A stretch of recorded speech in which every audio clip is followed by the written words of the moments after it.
Shortly after midnight on the 17th of December last year, Typhoon Sendong struck northern Mindanao and central Visayas. The latest data that we have in the embassy shows that about 117,665 families have so far been affected in 13 provinces, corresponding to about roughly 1.13 million individuals. A total of 1,250 perished, 4,663 were injured, and about 101 persons have been identified as missing. Amidst this calamity, 441 of our compatriots were rescued by government rescuers and civilian volunteers. The typhoon also destroyed about 48,500 houses, damaged infrastructure, agriculture, school buildings, estimated to have reached about 1.4 billion. Beautiful show. Kita mo naman, you could see everybody here on time. Yeah, you don't usually get that. Yeah? When we had our call time, everybody arrived on time. So galing, no? Okay, so the actual reason why you're doing this, what do you make about what you're doing? Well, of course, we want to raise money for the victims of Typhoon Sendong. All the proceeds of this show will go to Xavier University in Cagayan de Oro and LaSalle Academy in Iligan City, plus the Philippine National Red Cross. So we will be covering everybody, not only in Mindanao, but all the other areas in the Philippines.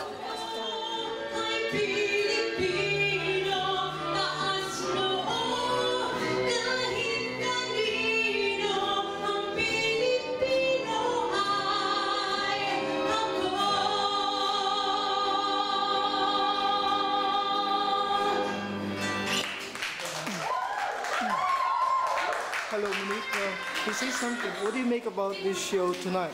Why are you doing this show? Well, I think tonight is a very important night kasi alam niyo naman na so many of our Filipino brothers and sisters have suffered so greatly back home, and we as artists, we are but a small voice to be able to contribute to voicing out what they need and what we all need to do right now. So tonight is very special. I'm very honored to be here because I think that artists and Filipinos coming together for their fellow Filipinos is a very important cause. So I thank you all for joining us here. But the work doesn't end yet. Matagal pa ang suffering ng mga tao. So kailangan nating magtrabaho pa rin, not just tonight, but after tonight.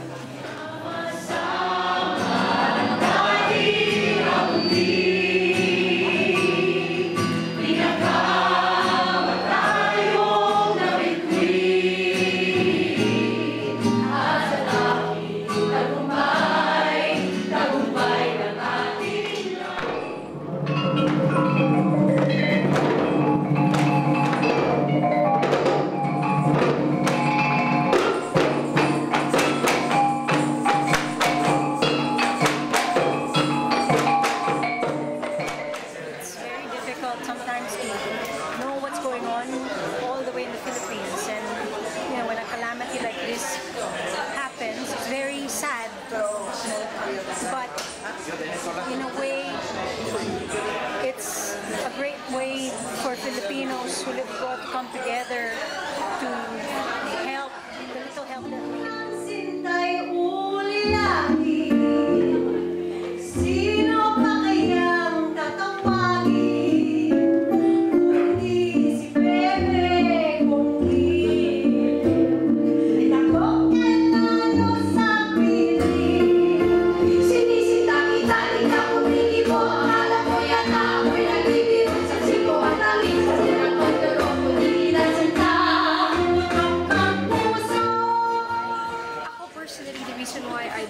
To do the show was because my family is from that part of the Philippines.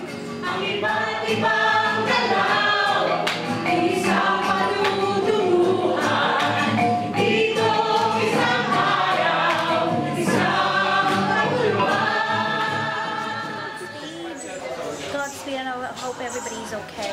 Take care, and yeah, love each other more because you never know.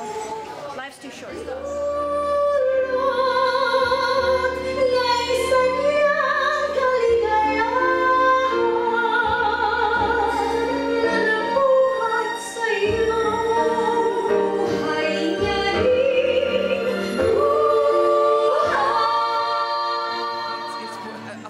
For the victims of the unfortunate flood we had in the Philippines recently. It's really, really I'm very sad to hear that there were a lot of families who lost loved ones and their homes. So we're here to raise some money for you guys. There you go.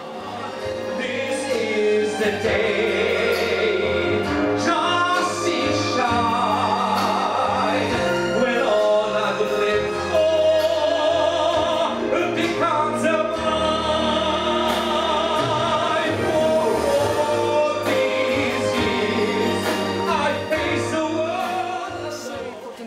Why are you doing the show tonight? Well, why am I doing the show? Because I want to do anything I can do to help the people, the Filipinos who have been affected by the floods. It's really terrible that they've had to suffer through these things, at a time when you don't really need these natural disasters to compound to all of the economic problems that they're having. So, and I feel parang, a bit, we're so far away, and yet we can do something.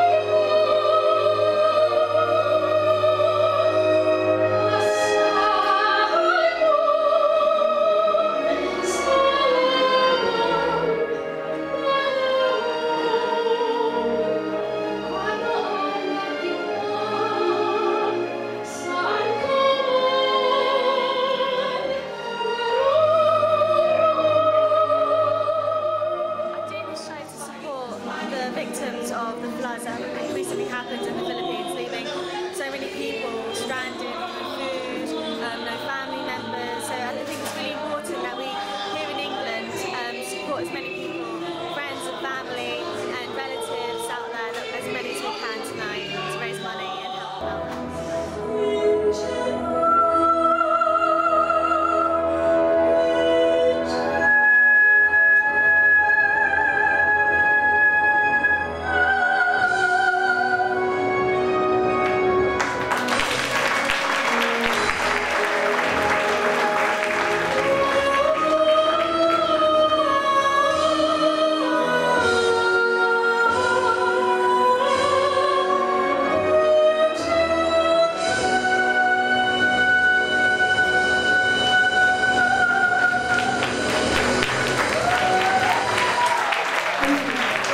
Victims of the typhoon recently. I think it's a great thing to be doing, and it's nice to be surrounded by other supporting Filipinos in the UK doing a good thing for the people back home.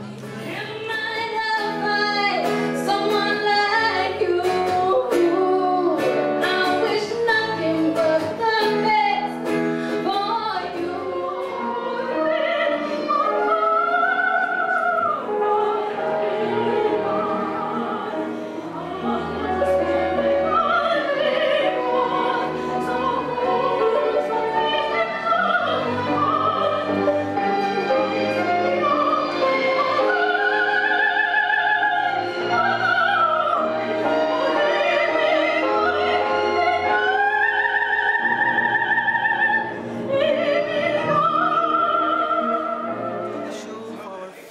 Countrymen at home who suffered from, the same typhoon. So this is kind of like, of course, like get together, and it's time to show our concern.